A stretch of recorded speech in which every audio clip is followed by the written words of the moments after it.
Pagkatapos nga po mga idol na pumirma si Dwight Howard sa strong group, nakabuo nga po agad ang Team Pilipinas ng isang napakalakas na super team. Yan naman ang ating unang storya na aalamin dito, na susundan ko na rin yan ng balitang posibleng kunin at magka-interes ang Denver Nuggets kay Jordan Clarkson, at ang balitang nagpahiwatig na nga po ng trade si DeJounte Murray. Kaya mga idol, tara, halina't umpisahan na natin yan.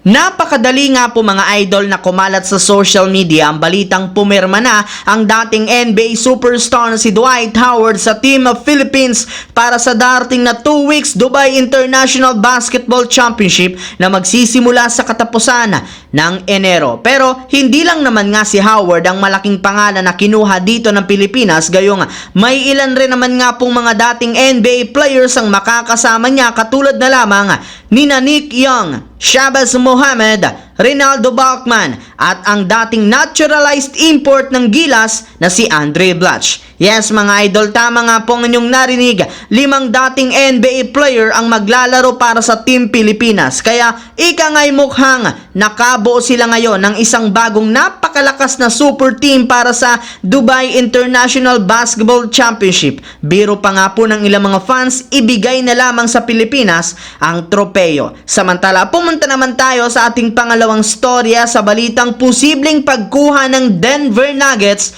kay Jordan Clarkson. Kahit man nga po nakapagtala pa lang ang ating kababayan na si Clarkson ng triple-double, hindi pa rin naman nawawala ang pagsilabasan ng mga trade rumors sa kanya. Pero hindi rin naman nga ito nakapagtataka, gayong hanggang ngayon nananatili pa rin naman ang Utah Jazz sa ibaba ng standings ng West na merong record 15-19. Sobrang inconsistent para naman ang kanilang koponan, na siyang rason bakit isa sila sa mga inaasahang gagawa ng malakihang trade. At isa nga sa mga posibleng nilang i-trade si Clarkson na magagamit nila upang tuluyan na silang makapag-rebuild. At base nga sa pinakahuling inilabas na balita, ang ating defending champions na Denver Nuggets ang nangungunang kupunan na inaasahang kukuha sa kanya, gayong nangangailangan nga ito ng bagong 6th man sa kanilang lineup sa pagkawala ni Bruce Brown. Pero hindi lang naman nga Nuggets ang nag-iisang team na may interes sa kanya, gayong kasama rin naman dito ang mga kupunan ng Indiana Pacers, Los Angeles Lakers at ang Miami Heat. Habang dumako naman tayo sa ating huling storya sa balitang nagpahiwatig na ng trade si DeJounte Murray. Naibalita ko nga po sa inyo, isa nga si DeJounte Murray sa mga malalaking pangalan na binabantayan ngayon sa trade since interesado sa pagkuha sa kanya ang Los Angeles Lakers. At ayon nga sa pinakahuli nilabas na balita ngayong araw, mukhang matutuloy rin naman sa wakas ang trade, gayong maging si Murray gusto na rin namang umalis sa Atlanta Hawks. Sa katunayan, tinanggal na nga po nito sa kanyang Instagram account ang pangalang Atlanta Hawks at binura rin naman dito ang halos lahat ng kanyang mga post patungkol sa kanyang kupunan. Well, sa ngayon, napaka-inconsistent rin naman ng lineup ng Hawks na siyang dahilan bakit nasa pang-11 sila sa East. Kaya dahil dyan, oportunidad na nga ito ng Los Angeles Lakers para makuha siya mula sa Atlanta Hawks